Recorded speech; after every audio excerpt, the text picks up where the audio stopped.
So yun, good evening nga sa inyo mga kalpa, no? Ito nga pala yung part 2 dito sa 62 basic set na ginagawa ng tropa natin na si MF Works. Ayan. So ito yung piston profile niya mga kalpa. And so i-explain niya sa atin yung pinagawa niya rito kay Mapren sa Concepcion Tarlac. Ayan tol, anong pinagawa mo dyan? Ito kasi kagabi diba kung nakita niyo naman blank piston. Oo. So ngayon, pinapropel na natin. Pinasukat na rin natin yung valve packet niya para sa head natin. Then, nakikita nyo, naka-semi-dome. Kaya naka-semi-dome yan, hinahabol ko kasi yung compression ratio nito. Dahil si Genuine 150 head, malalim. Unlike kasi kaya taka na maliit lang ang chamber. So yan, ano na natin, pina-profile sa Concepcion. Shoutout kay boss Mapren Suba. Thank you sa magandang pagpo-profile. Ayan. Pakita nga natin yung detalye tol. Ayan. Ayan. Ganda ng pagkakabanat, no? Magkano single side dito tol? 500 lang, murang-mura yun. And i-market na rin natin siya tol para ma-promote natin yung machine shop niya. Ayan, sa mga gusto magpa-piston profile, kahit anong machine works sa motor, kaya-kaya. Pati sa sakyan, kaya naman din. Basta sinabi niya kaya, gagawin niya. Tol, ano yung expect mo na lalabas na compression yan? Siguro, nasa, sabihin natin, estimated 12 pataas. 12 pataas. Pero pag nag-13 siya, ayun, doon tayo medyo magbabawas. It's either sa chamber tayo babawas or dito na lang. Dito. Pero feeling ko, kung sakali man dahil makapal pa naman itong piston natin dito, try natin pabawas pa yung piston. Oo. Para safe, pero no? Feeling ko to, saktong-sakto na to. Kasi sinukatan ko to, walang base gasket. Bali, lubog ng dekay. Ito na sa 0.9, almost 1 mm. Ito no. Ay, mag-open airbox ka. Kita-kita nyo, nanipis lang ng piston. Oo nga no. Hanggaan lang. Porch pa yan no. Kaya hanggaan no. Meron ng pinto gagaan pa rin no. Ganyan. So ito bali piston ng BRT to. Ayan, pakita natin yung port no. Ayan, BRT yan mga kalpa. Pin 13. Stator tayo. And dito nagkakalag na yung mga tropa natin. Ang usapan natin dyan huwag mo munang i-upload. Pag na-remap na yung motor, then i-upload mo na. Mamayang gabi naka-upload na to. Naka-upload na nga yung part 1 Ano lang kumain nyo? Tandaan mo. Nakapunta ka na ba ng paniki?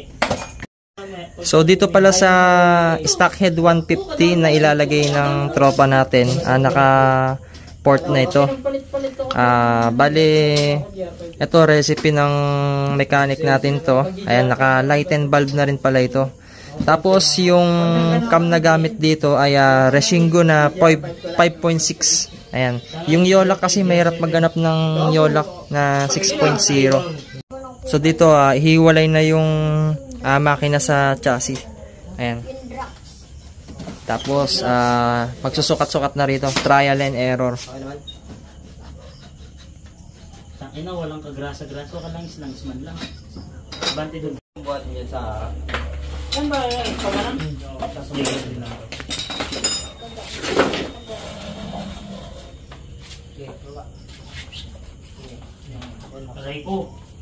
So ito pasilip lang natin yung loob. Bali naka-port na ito at ipo-port match na lang siya dahil naka 34mm downdrap yung throttle body na gagamitin. Ayan. So pakita lang natin yung bawat detalye rito. So bali lilinisin pa to.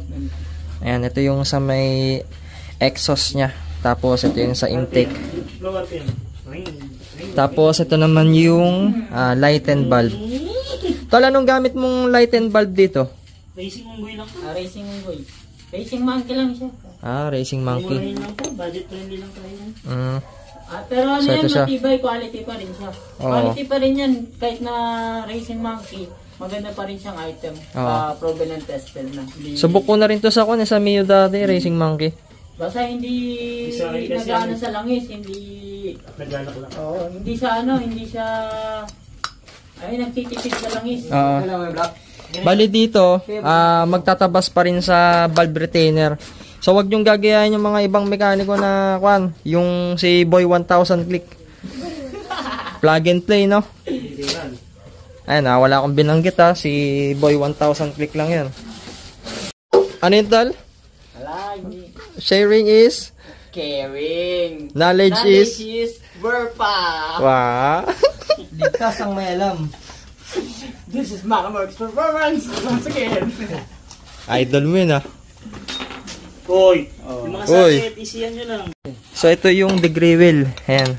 Tol, kailan gagamitin to pagka nabuo na? Ngayon na. Pwede ngayon na. Pwede ngayon na. Magsusukat. Kailan trip ko? Pag ito, Ayan. gagamitin to para magmahal ang labor. Diba? Imbes na 2.5 lang, gagawin 3.5. At 1 din. Performance again. Ayan. Hindi, ito para Ano bang purpose niyan? purpose nito is, itong isa is para makita ko yung PDC ng crankshaft. Then itong isa is para makita yung lift ng cam at saka yung timing ng cam. Para pantay na pantay, walang advance or late para hindi prone sa sabog yung makina. Kaya kailangan nyo rin matutong gumamit ito kung nag-start pa lang kayo mag-mekaniko.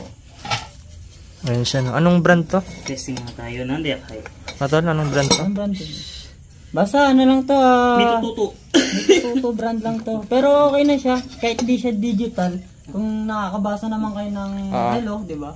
Parang relo lang yun. Pakita nga natin yung mga detalye. Hindi naman kayo nag-grade to niyan eh. Yan, para ano lang, safe lang na anti-sabog lang din. At saka,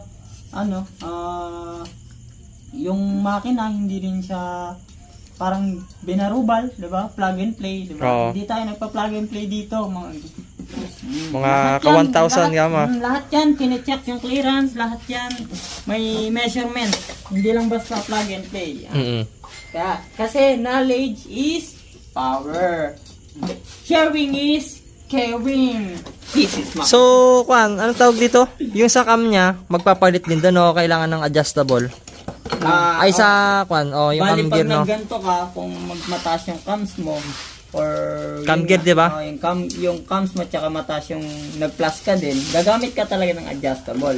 Pero kahit na stock lang yung stroke niyan, mas okay pa rin gumamit ng adjustable kasi para matama po pa rin yung timing nung cams niya. Diba? Hindi siya mag-overlap. Man yung tornilyo natin nasa. Mga tornilyo sa'yo. Pilit akala. So dito, Pugak kasi gusto nung ayan, nilalagay na yung mga tornilyo. Kong kanya na eh. doon nakala mo launch control Ano yung vlog? Kapamala labor. Yan na yung deck height niya, no? Di pa, easy ka lang. Di pa yan yung true top dead center. Ano pa lang yan? TT Dixit. TT Dixit. So dito, ini-install na yung degree wheel. Ano yung sinusukat mo dyan, Tol? Yung true top dead center. 45 divide by 2. 45. 45 divide by 2. 45. 22.5. Na? 22.5. 22.5. So dapat tatapat siya sa 22.5. Wala nang calculator. Total, bobo. Ito lang, bobo sa mat.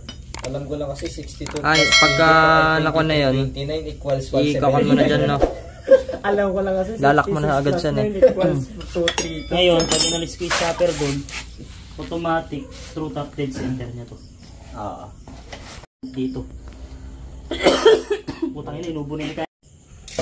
Ayun, natatanggalin na yung stopper natin, piston stopper.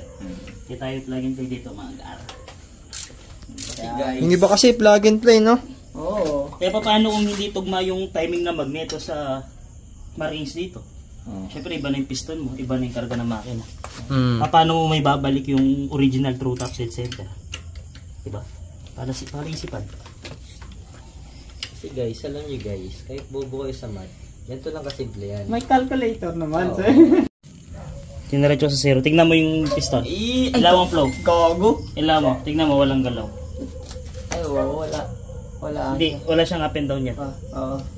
Ganun konti. Wait lang. ACBT kasi kaya. Ayan. Sa pusa Gano'n ginagano mo? Ayan, ito yung galaw-galawin ko. Wala gago. Top dead center na.